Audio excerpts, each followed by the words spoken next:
Hey guys, Stuffy Nose here. I either have allergies or I have a little bit of a cold.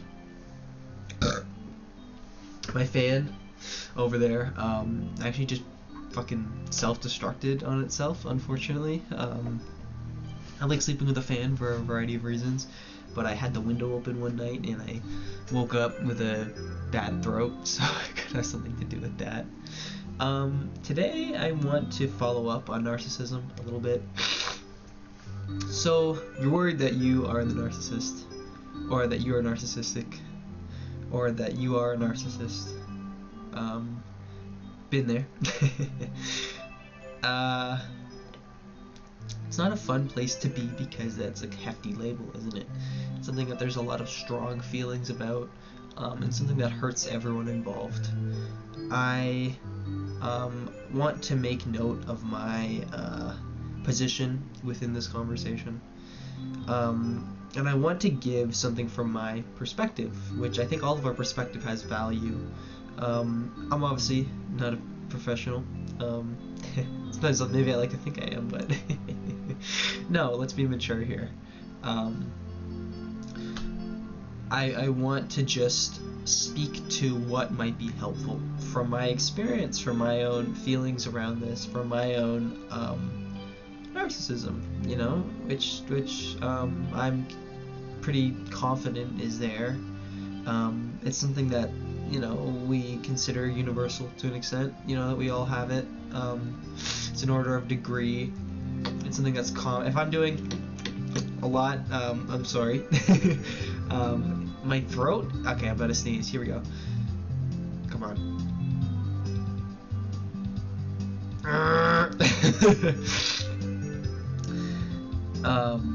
Fuck, and then I lose my train of thought. Are you kidding me? But yeah, if I'm doing a lot of clicking and stuff, my throat is really itchy, and that's the only way to scratch it. So,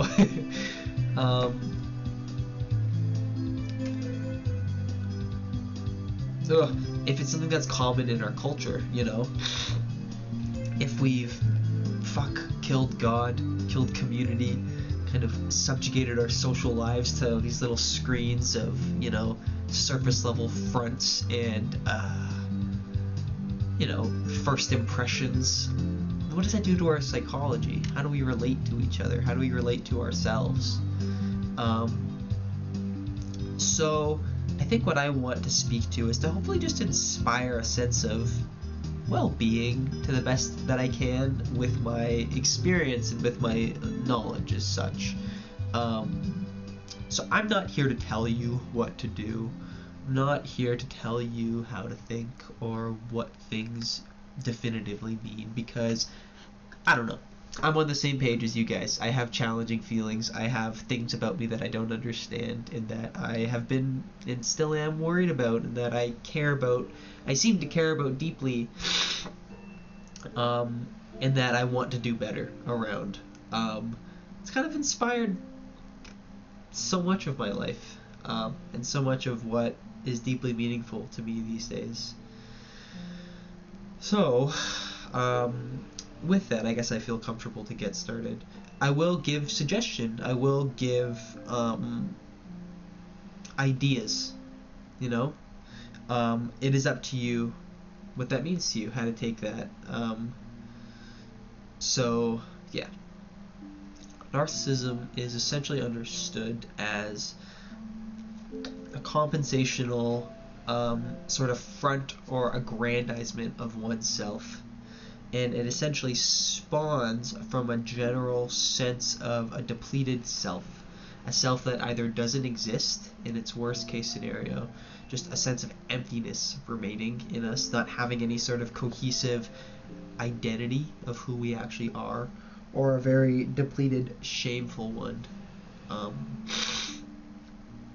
And essentially by making up for that, by not being enough, but being more than enough, you see. Being the best.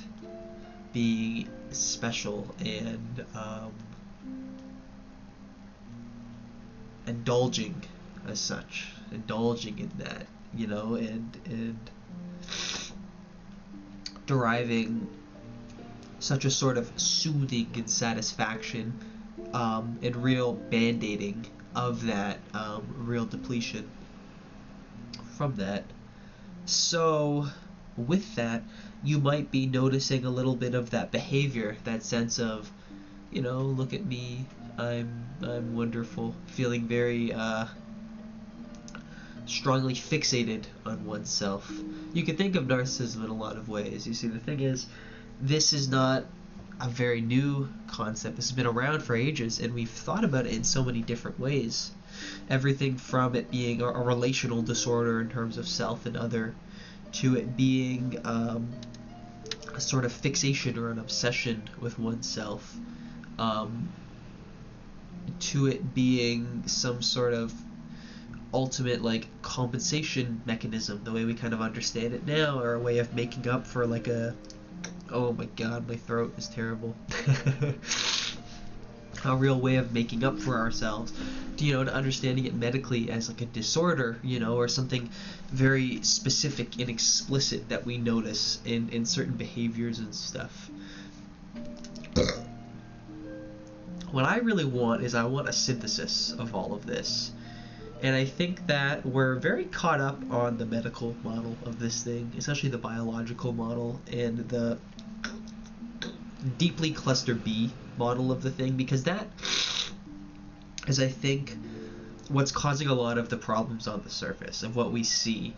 You know, we see these giant assholes who don't care about you, don't care about this planet, don't care about anything other than the maintaining of their limited sort of notion of themselves, of their grandiosity, of their wonderfulness, of their amazingness, and they will do anything to get that.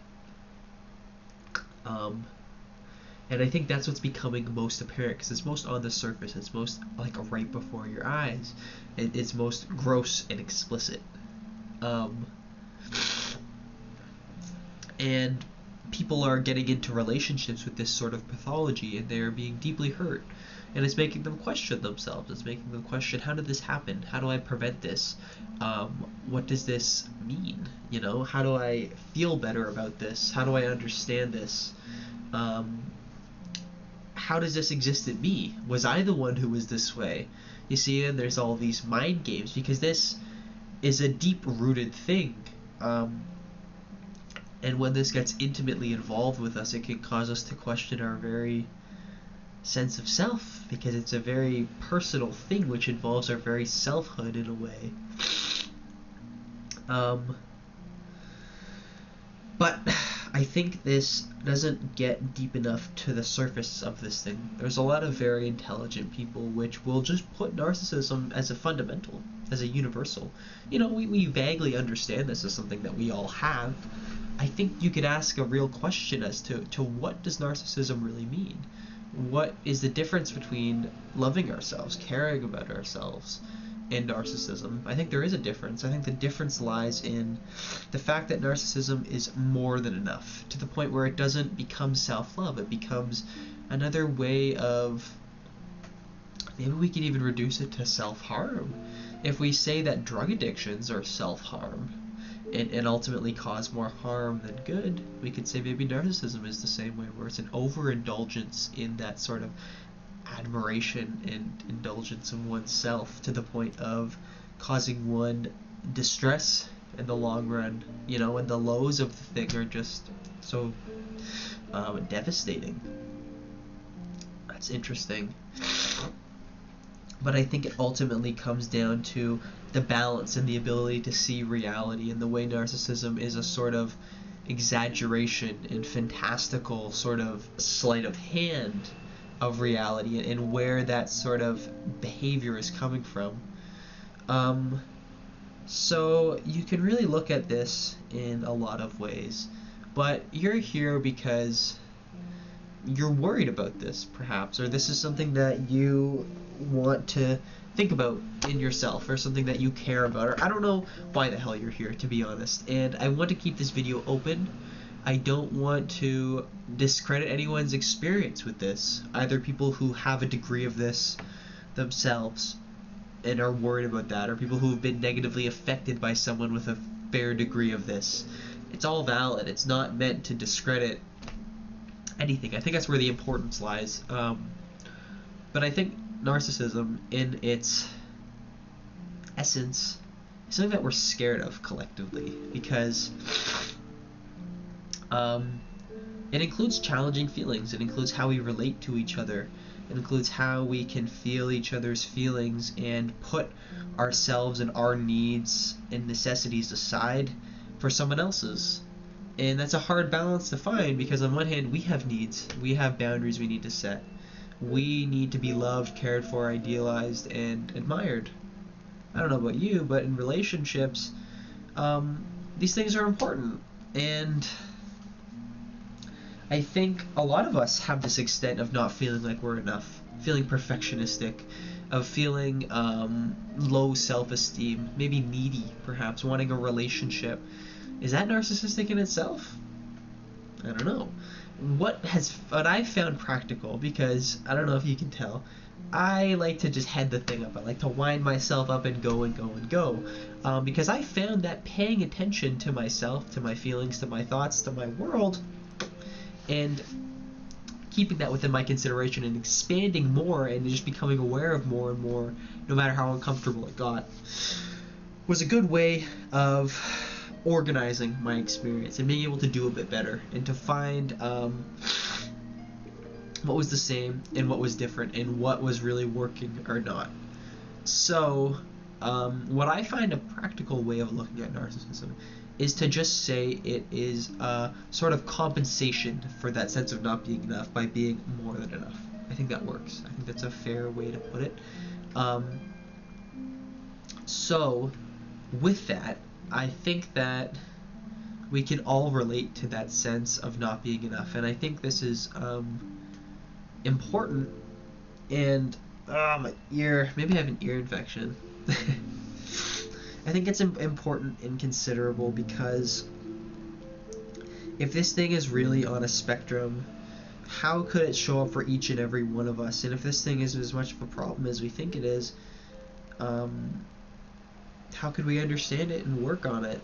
And if this exists in us to a certain degree, I think the way we're splitting this thing and we're making it out to be all bad is a little bit of a problem. And I don't think it does a lot of good for everyone involved. Maybe for some of the people who are being specifically inflicted upon by this sort of behavior and these sorts of personalities, it helps for a period to really stick it to narcissism and to the narcissist. And that's valid and that's understandable. But really, it's like any other mental illness. It's something that we need to understand, that we need to care about, that we need to take seriously, and especially the way that we understand narcissism as being so big and so prevalent. Does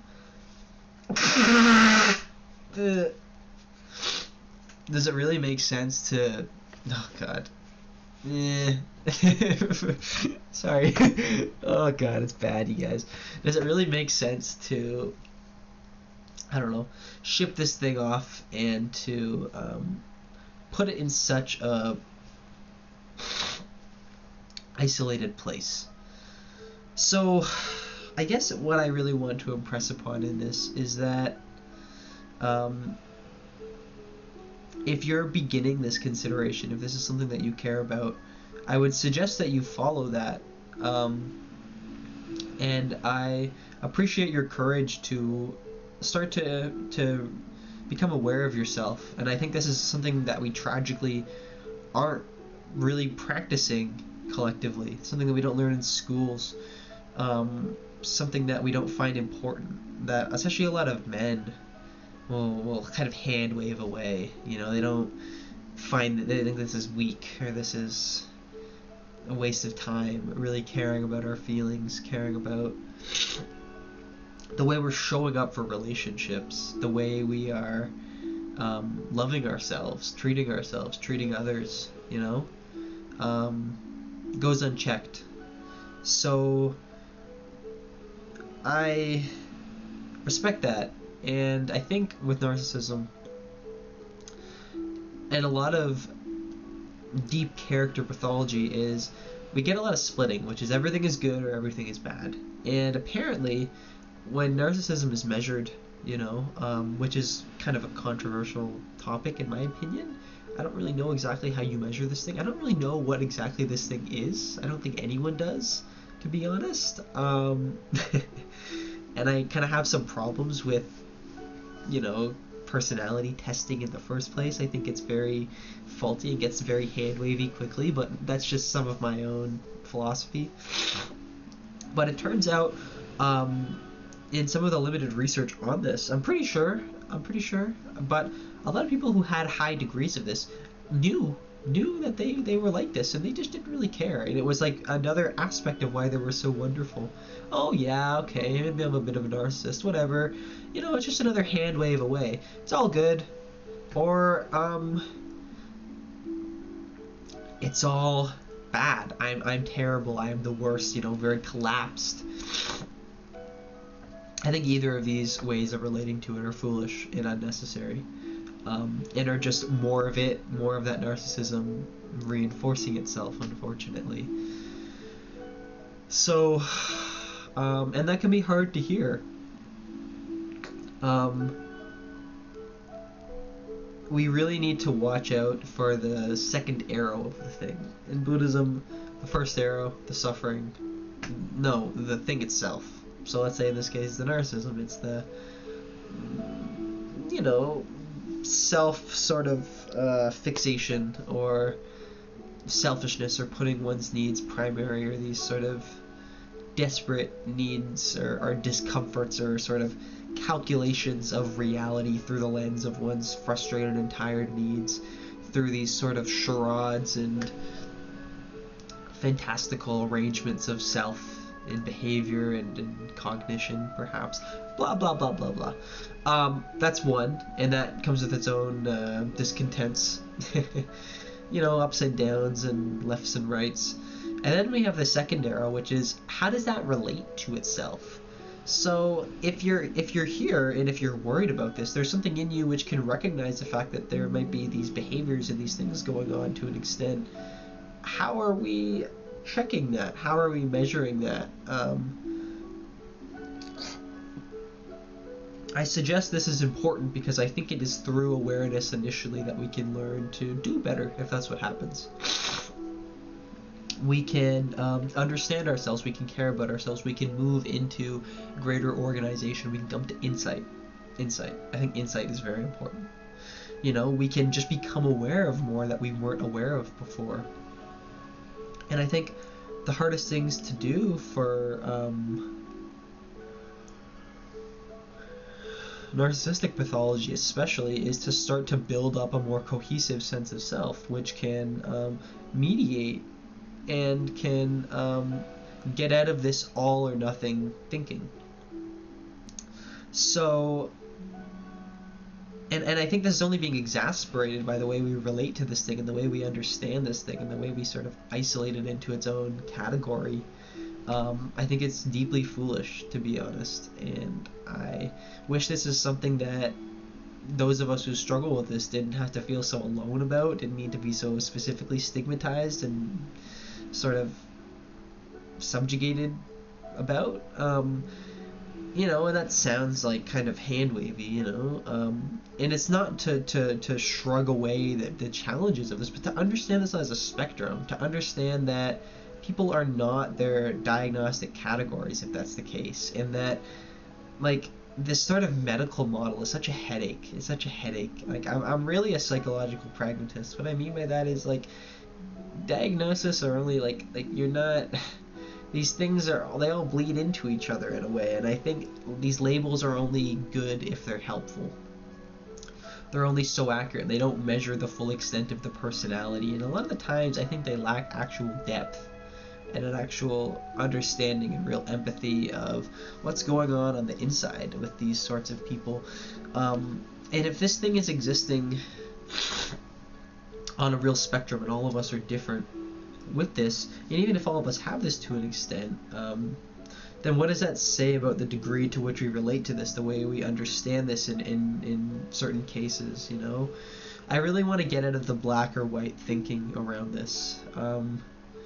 And the more I start to study this and really try and understand this, the more you see it in the world around you, you know, and you see the way people can be pretty functional with this, you know, and that I think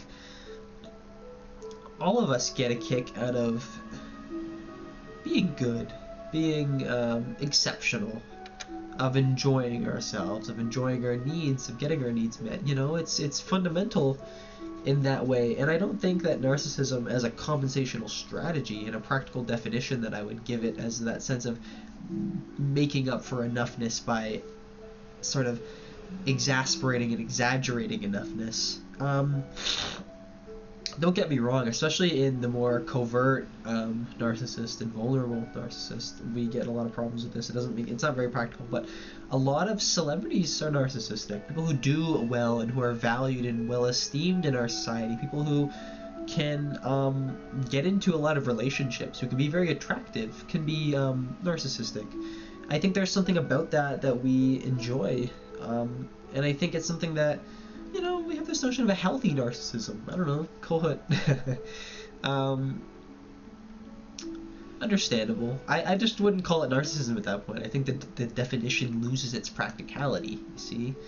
But I think those of us with an extra dose of this, it's not something we need to really hate, you know. And if you're able to reflect on this, if this is something you care about, if you can feel a sense of maybe a little bit of guilt, a little bit of shame, if that's the case, we can start to feel that. I think we can start to do better. We can start to integrate this. So what I want to leave you with is the fact that I care and I believe in you, and I want us to take this seriously and to find if we are this way, to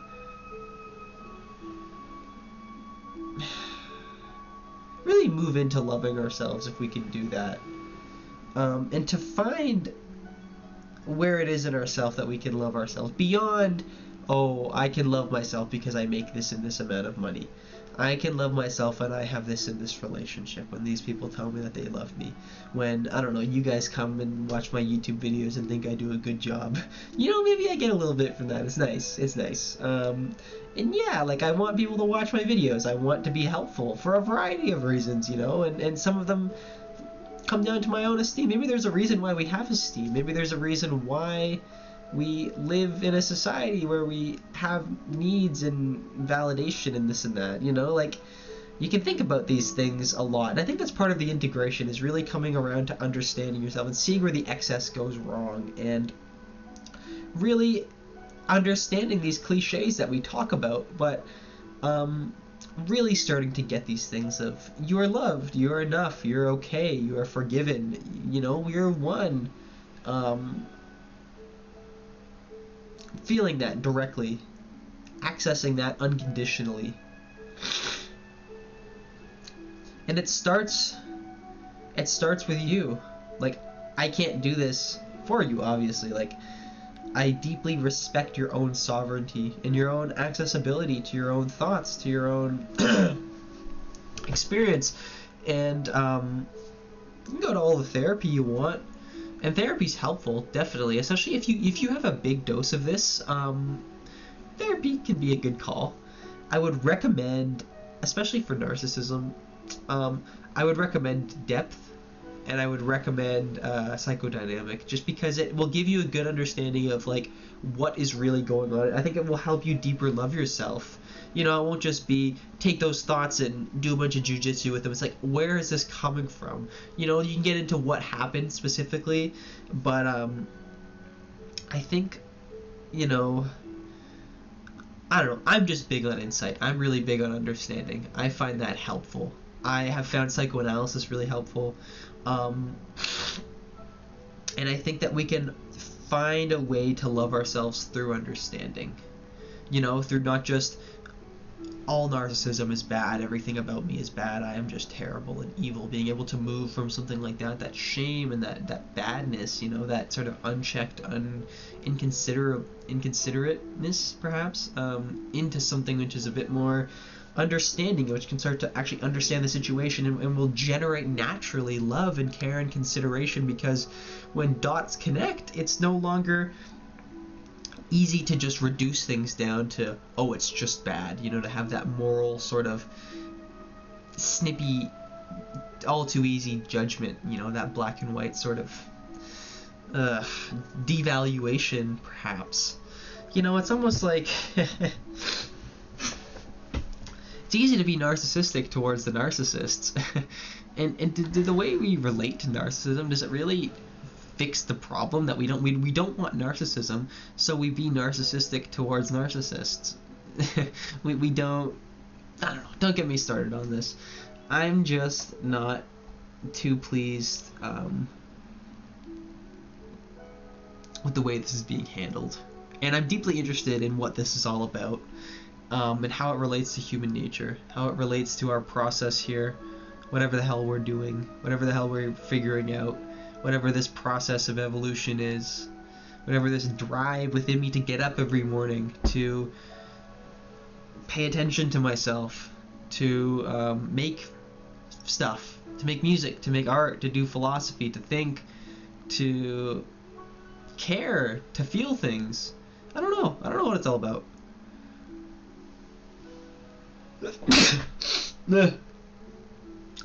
But it's all God, it's all related, and it's all important. I've said enough here. I need to go to bed.